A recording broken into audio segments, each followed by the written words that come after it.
Well, this is an exciting moment for me, and one of the very first tracks I ever learnt on the guitar, one of the first guitar solos as well, which really kind of turned me on to some of the kind of offbeat, slidey things that you could do. There's two really awesome riffs in this song. Paul Rodgers on lead vocals, whose new album's pretty sweet actually, to be honest, so you might want to check that out, and Paul Kossoff, who's the guitarist, who died very, very young. Not many people play like him, but I'm going to teach you the way that he actually plays this main riff. Which is nothing like all the other videos that you see where everyone says play the A chord like this. It's not the way that he played it live, but we'll get into that right now as we tackle the main intro epic riff from Freeze All Right Now. So at the beginning, it's an A chord.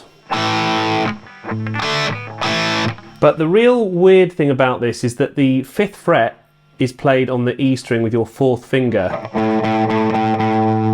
So that is going to be held down for the majority of the riff.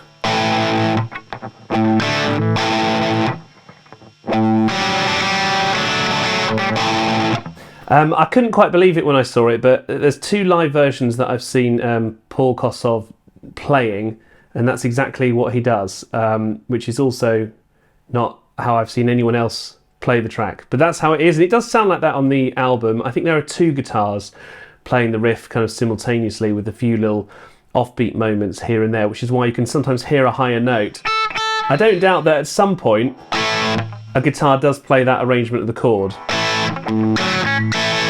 But Paul Kossoff is the guy who wrote the guitar part. He plays it live like this. So that's how we're going to play it in this lesson here. We'll start off by playing that chord. So 4th finger on the 5th fret. You can play the open string here as well.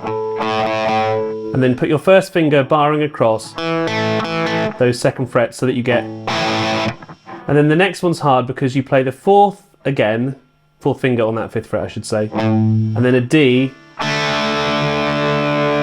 with your open 1st and 2nd fingers. So practice that a few times.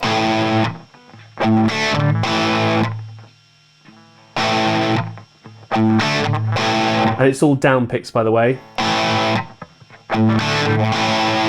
And then you have this really cool chord, which is like a D with a G in it.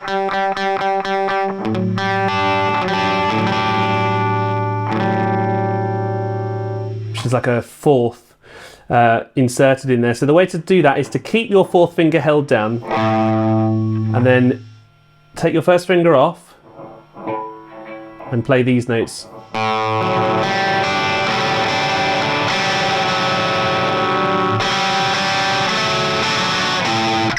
So the first time it's played round here, the rhythm is slightly different to the rest of the song, so you're going to play...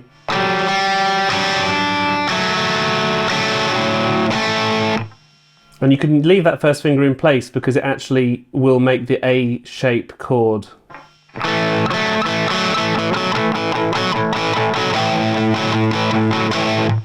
Quite a stretch for your hand with the 4th finger there as well, but that's the way it goes.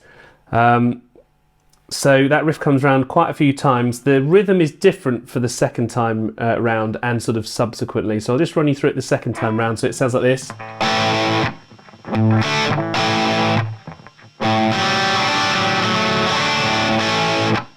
So you're going to do the picking pattern, follow that along in the tab there.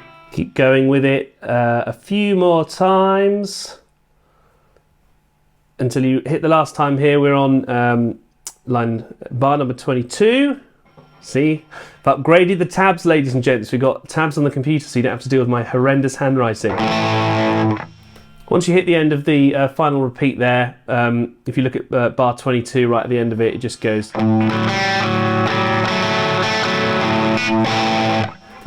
It then comes round to this next section.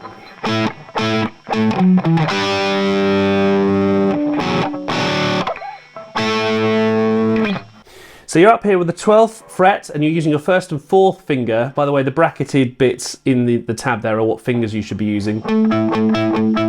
So, and then he uses a 3rd finger and a 1st finger with 2 up picks to do that move.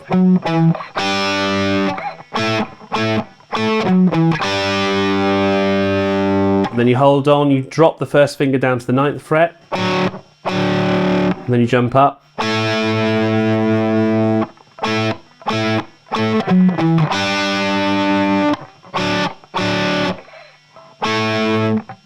Really nice little practice for your power chords there. Nice and easy as well. The rhythm only changes on the 3rd time, just before you come back to the main riff. And then you wait, and then you play it on the beat.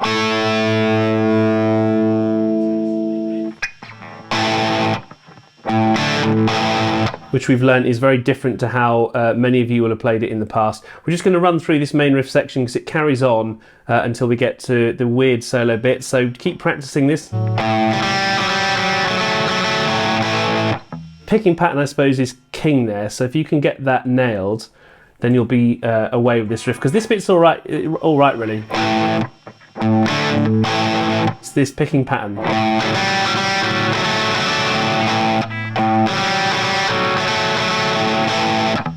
That keeps coming round and round and round. We won't keep playing it a million times. Then you've got our section which we've just learned repeated.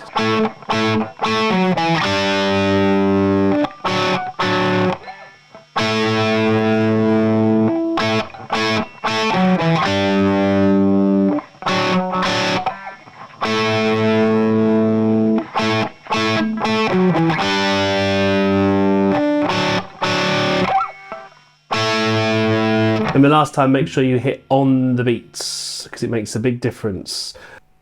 So we can't call this a pre-solo because it is a solo, but it is the bit that's very often cut out of the radio versions. This is like the album version solo, let's call it. It's not actually as hard as it might look, it's just rhythmically quite difficult. So it's across the beat, and you're on the 14th fret with your 2nd finger, and you're going to do down-up picks, so like this.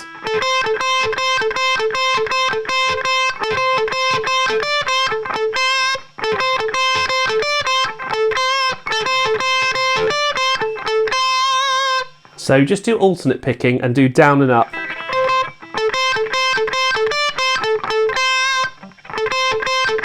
So you're going to do an up on this 15th.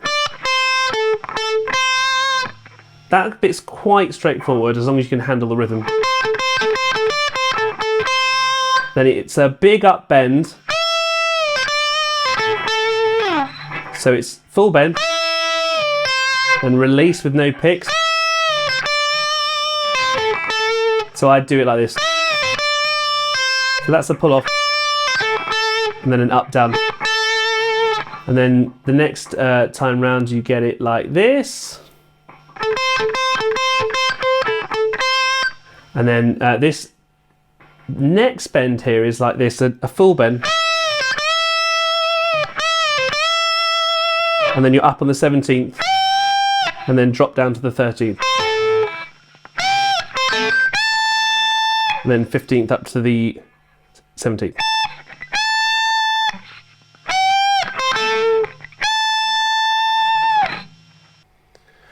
So we're down here on the G, using your 2nd finger as a hammer on. And then you slide. So that's all quite straightforward, and then the next one is the same. Try and do that vibrato as well. Then you're up here on the 5th with the 3rd finger, and then you hit the open string and let it ring for that 2nd note. Which is really cool, and it happens again later on. There's a slide up here again. Now you can do that with a 2nd finger or a 3rd finger.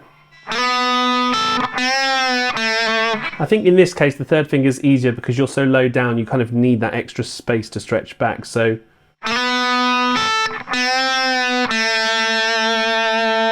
slide up to the here on the 10th using that 2nd finger. And this is rhythmically pretty tough because, yeah, it's this pattern. but you don't play the first note of what that pattern would be. So you kind of have to skip it with the rhythm. So it's like this.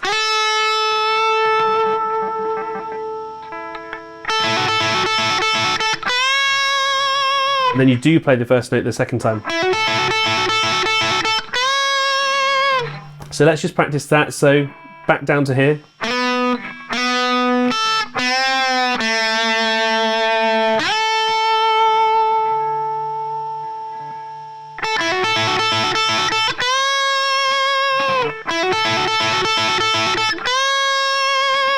So these bits are actually not as hard as you might think.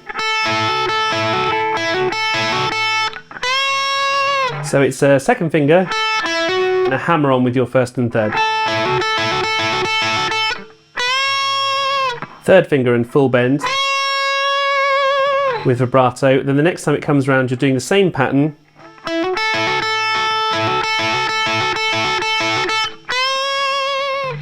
So cool, this solo, isn't it? God, you forget how good it is. Now this is the hardest bit, I would say. This bend up.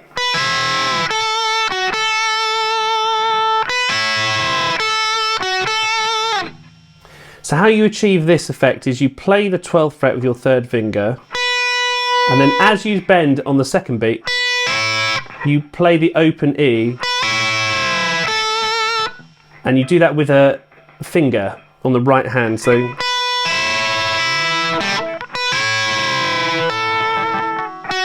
and the first time it's played, there's no second pick, but I honestly prefer to hit that 10th fret. Same again. So that's how that's achieved. There's no other way of doing it really. Next up, you're up here on the 17th and another pattern.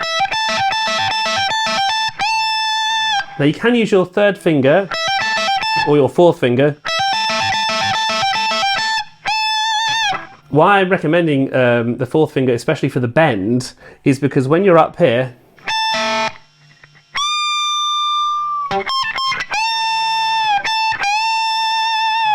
when you're doing a 20th fret into the bend on the B string on the 20th fret, you can't swap your fingers quickly enough, so you have to do a fourth finger.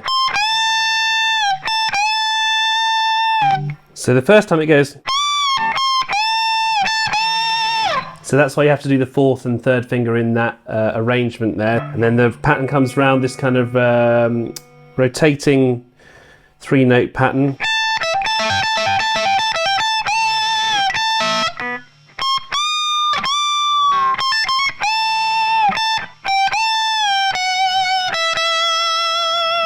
So this thing again.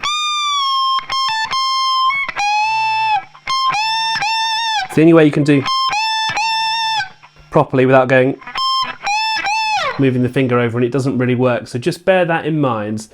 You're coming down the second time round.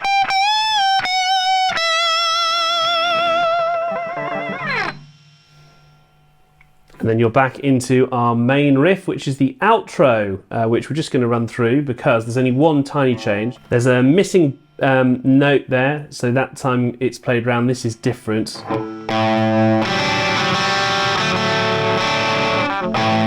Like that.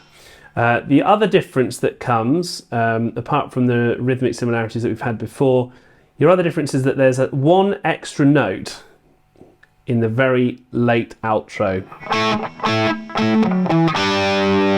That's the only extra note that you get, which is in bar 159 if you're looking for it. There it is there. But the rest of the outro is just a case of literally playing this pattern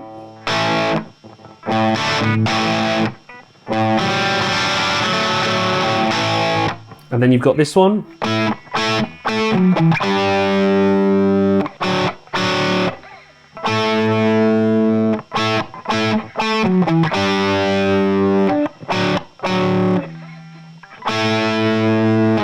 The last time it comes round as well, it's got a very final ending, which is like that version we just played there.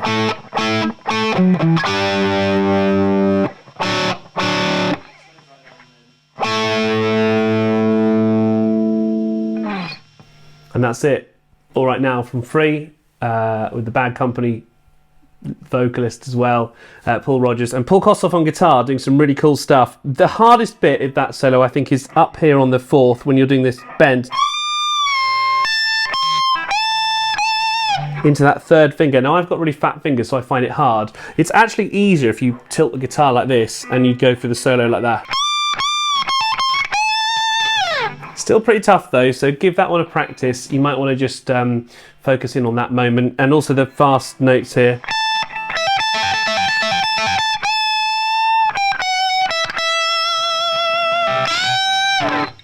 Anyway, thanks for watching this series. Do check out some of the performances that we've got going on the channel as well. Some suggestions for our next track down below, please, and we'll see you next time.